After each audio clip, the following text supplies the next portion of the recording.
Jerry talks about records, really seems to know a lot. Does he know? We don't know, we'll never know. Jerry talks about records, man, that guy can really talk.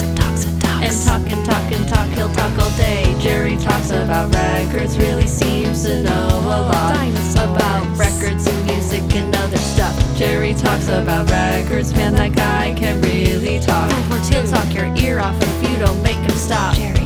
Jerry talks records. Well, welcome back to another episode of Jerry Talks Records. Hi. Episode number 3. This one was a request to do Rumours by Fleetwood Mac. So Jerry kindly reached into the recesses of his brain and pulled out what he could find. And there's not a whole lot in there. I mean, in general, in my brain. But yeah, Fleetwood Mac in the past couple of years has had a bit of a resurgence to a degree. Yeah. A few years ago they were back on the Billboard Top 100. Okay, wow. Where, here? Yeah.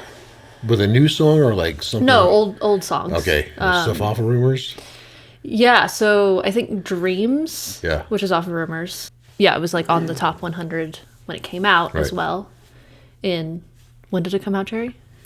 1977. There you go. A lot of stuff came out in that year. That's a ton of stuff. But yeah, so there was a TikTok video that went viral that used that song.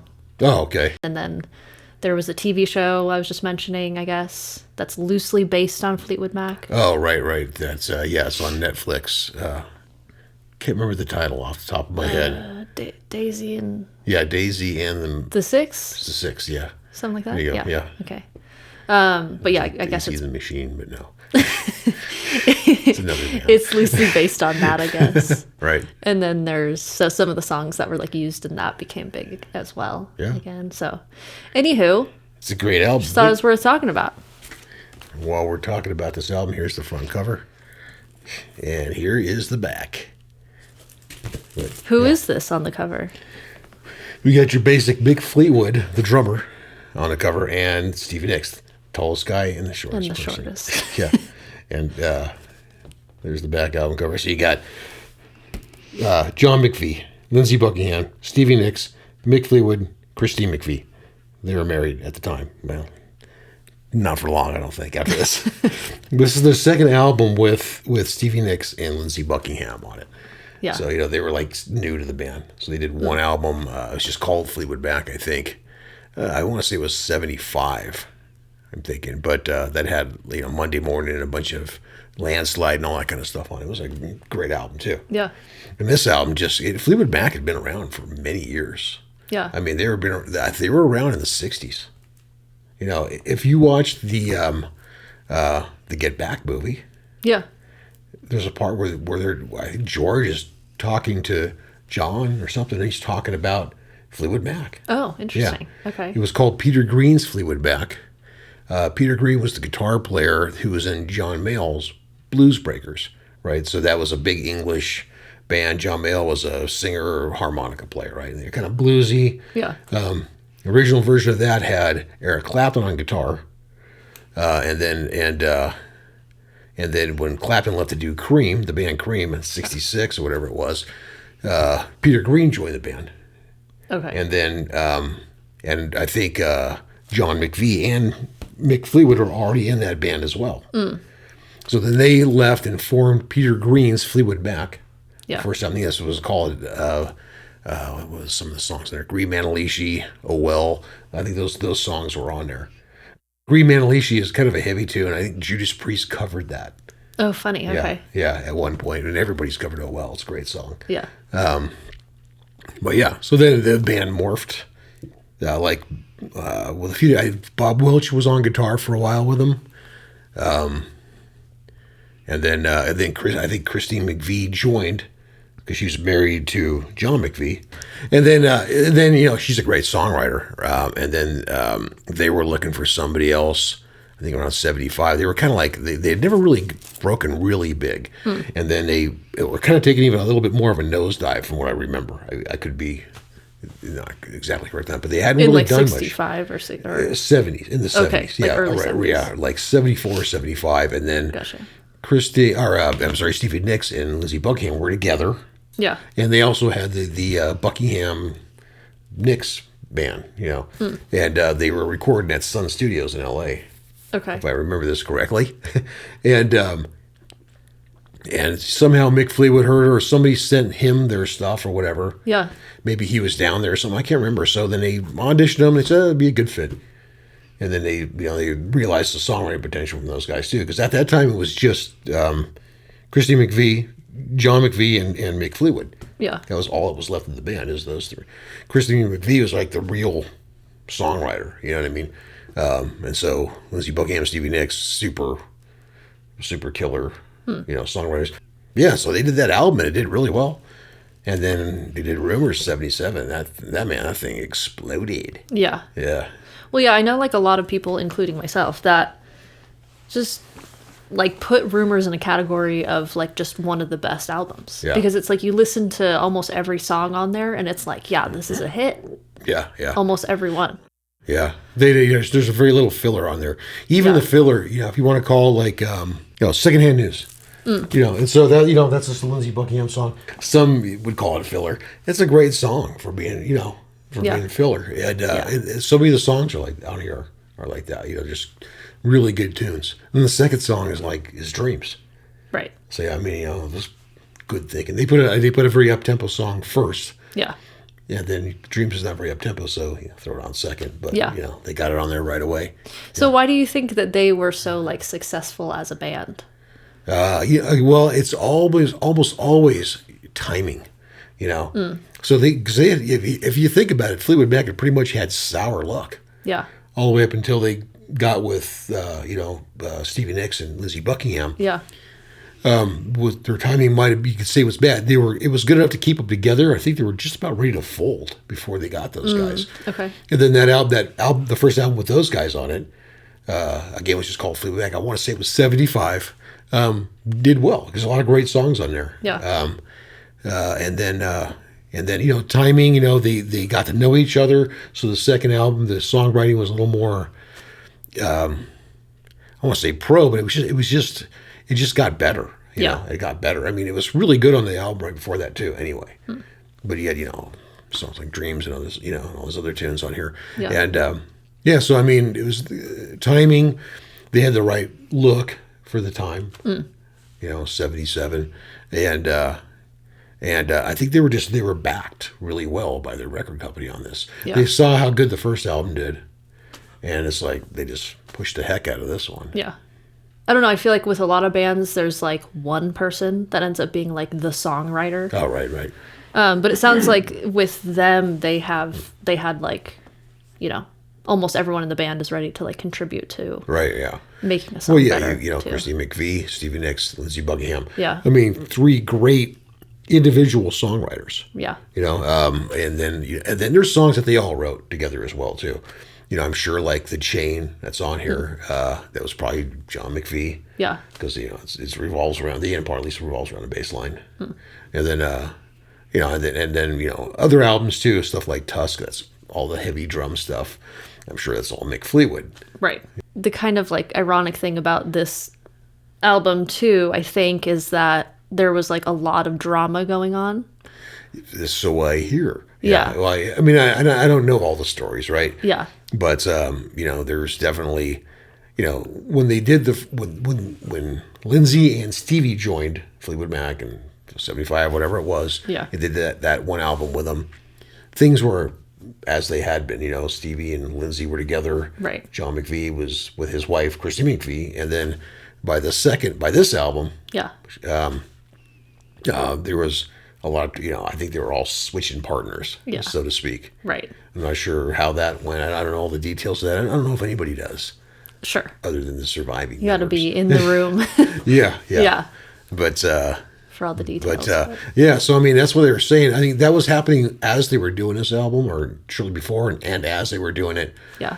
And so that's they credit that with being one of the huge inspirational things, from that sort of thing. Sometimes comes some of your best stuff, right? Right. It's not fun. It's painful. Right. But that's what I've read Right. that they've said before. Yeah. So yeah, then after that, I think Lindsay definitely and Stevie definitely were not together.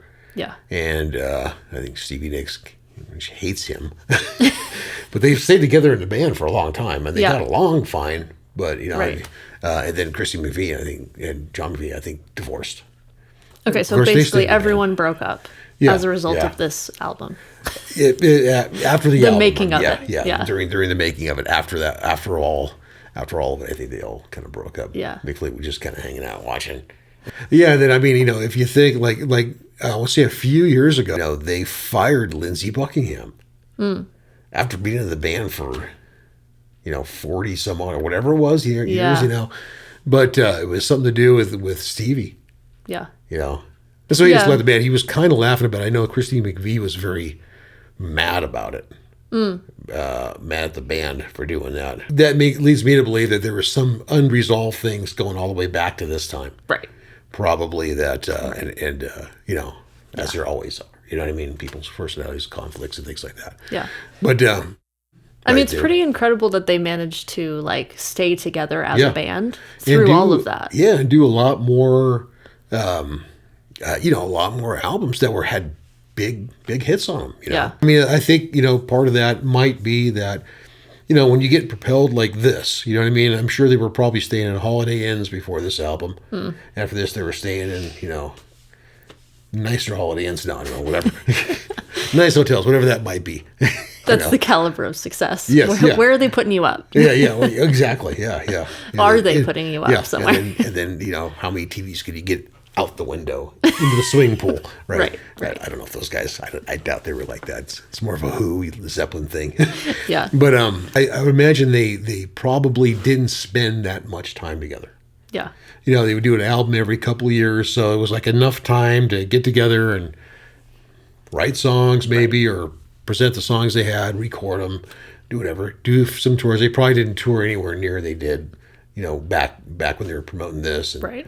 It just takes one really big album to get you, to shoot you up into the doofus sphere, so to speak. Well, so yeah, what can you tell me about the music scene, the transitioning sort of culturally / musically at that time? Well, and I remember it, although I was young, the 70s thing, which was all this different stuff, right? So you had stuff like disco, right? Yeah. Huge around that time, right? Saturday Night Fever came out and all that kind of stuff. And you had all the prog rock stuff like Yes and everything. I think they came out with an album this year too. Yeah. Can't remember which one it was. Might have been Tormato. Can't remember. But and then you had the beginning of the punk scene. Was starting up right around there, mainly in England. But I mean, by '78, it was I would say it was pretty much a full force here in the States. Yeah. And then you had all the basic the hard rock stuff. It's not necessarily so hard. Bands like Head East and April Wine and Blue Oyster Cult, stuff like that, right? Yeah. All those kind of bands were around. So, and then everything else, sounds out there. Everything else, these guys were a little bit more. Well, I want to call them adult contemporary. I mean, they definitely became an adult contemporary band, right? But their stuff was just, it wasn't made to be sold, I don't think, to 13-year-olds. It was, definitely more for the, for that market of maybe the 20s, in your 20s or whatever at that point. Yeah. I don't know, as far as the, the dance club scene and all that kind of stuff goes, I don't know, what they were listening to that would be too young to have gotten into many clubs at that time. Sure. You weren't clubbing at 12. Oh, yeah. I wasn't quite yet. Not quite yet. Yeah, quite yet. A few more years. A couple of years later, yeah. Well, literally just a couple of years later. I was playing in clubs when I was 15 already. Yeah. So, yeah. Or 14 actually. But anyway, but yeah, so. Okay, that's interesting. I was going to ask you, what makes them, what makes you think it's towards 20-year-olds or whatever, but that makes sense that it's not club music. It's not dance music. It wasn't like AC/DC. It wasn't heavy. Right. And it wasn't just party music. It was everybody wanted to hear it. You could play it at parties, but you also wanted to sing with it. Right. You wanted to watch them, you know, and then, you know, again, you could just put that album on, let the album go. Yeah. So Yeah, it was a lot more of like a mellow yeah, scene to that. a little bit more on the mellow side. Yeah. And that was, you know, missed everything else. Like I said, you know, the punk scene starting, the rock scene was still very strong. You know, I mean, it was this number one thing. Yeah. And then everything else, disco. Yeah. Should we get into some of the music? I think so. This is Dreams. It's got that bass, the 2-note bass part all the way through. It's got a little break where it goes to A minor for a second, but other than that, it's F to G. And really solid. And her vocal was just great on this. You know, and a lot of people would say they didn't like her vocal that much. And I could say that too. You know, it's like it got to a point to where it just wasn't so good anymore. She has a particular voice. Yeah. But that's also what makes it stand out. You know, part of what probably made it successful to a degree. Yeah, and I love her voice on this. You know, I think this was before you saw one of these guys had a lot of drug use. It was mainly her. Yeah. Right. From what I've read and understand. So, you know, that's tough also to come back from. But I mean, you can hear everybody. So the 3-part here. It's like you can, a lot of, you know, I mean, between Stevie, Lindsay, and Chris McVie, really good singers. Yeah. You know, and great harmony blend. And the cool thing with their harmonies is that you can really hear their each individual voice. Like here.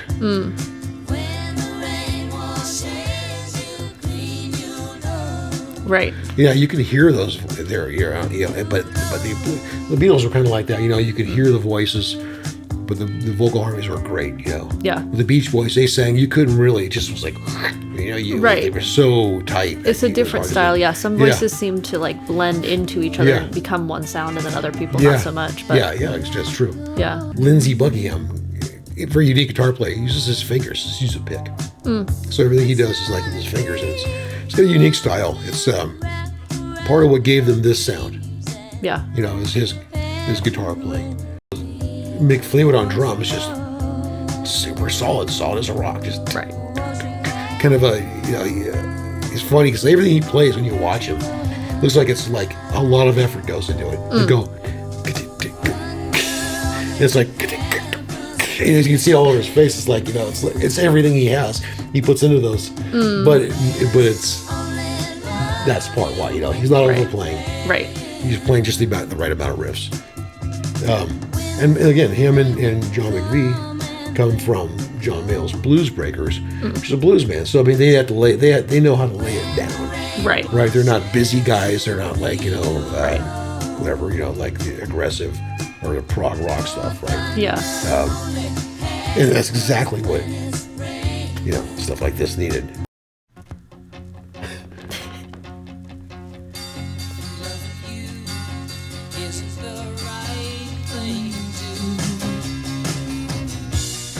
Lindsey Buckingham.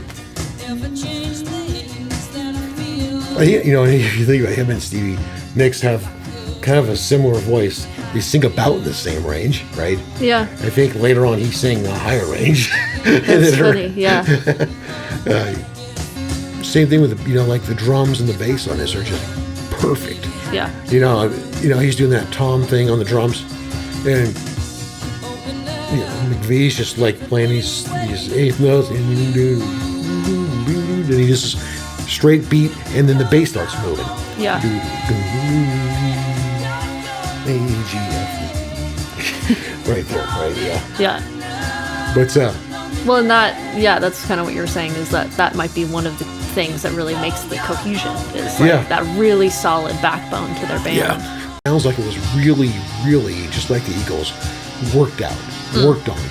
Yeah. Just, you know, sculpted right down. You know, they got rid of everything they didn't need, you know, in the production. You know, probably say, we don't need this. That was a cool lick, but is it, you know, I know you like it, but how well is it helping the song? Well, and that makes me like wonder about like the transformation of like pop, because I think, you know, at least like pop, at least in terms of what we think of it now, it's become this incredibly simple thing, you know, where it is just like 2, 3, max 4 chords in the song. You know what I mean? Yeah. Never going to be more than that. And very like intentional, very So I wonder if that's like part of that like evolution towards. It could be, because The if you formula. listen now, I mean, and you can hear when these songs are put together, these newer songs, you can really hear the massive amount of people who partook. You can hear the production team, you can hear all the different people writing maybe that Right. just put it together. Yeah. All the coaching that had to be done to the artists, and all this kind of stuff. Yeah. Here, this song, this is a great song, Songbird, right? Christine McVie. Yeah, I think she showed up and probably played this song on the piano and sang it, Yeah. and that was it. You know what I mean? Right. She didn't need any help, Yeah. basically. I'm not saying that that's, it's good to, to get help, get influence, all that kind of stuff, but they were kind of writing their own, Yeah. their own, what I'm looking for, like their own story. Yeah. But yeah, I mean, I don't necessarily mean it in like a bad way, but it does Yeah. seem like, it's we went from Yes or Jimi Hendrix or whatever. It's Yeah. just very solo heavy, where it's like we want to hear them riffing, we want to hear their expertise on Yeah, on an yeah. instrument, something like Yeah. that. And then Zeppelin was still out and I and guess music like that would have been considered pop, Yeah. as in it was the popular music. Yeah. This is pop, 100% pop Yeah. right here.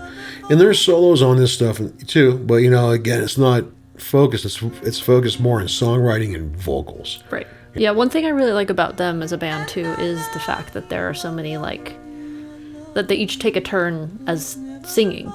Because And in this on this album, here, Yeah. right? It's with Fleetwood Mac General. Yeah. Because I feel like with a lot of bands, it's like the singer becomes like the center of the band, becomes like the face of the band, and lots of times becomes the most famous member.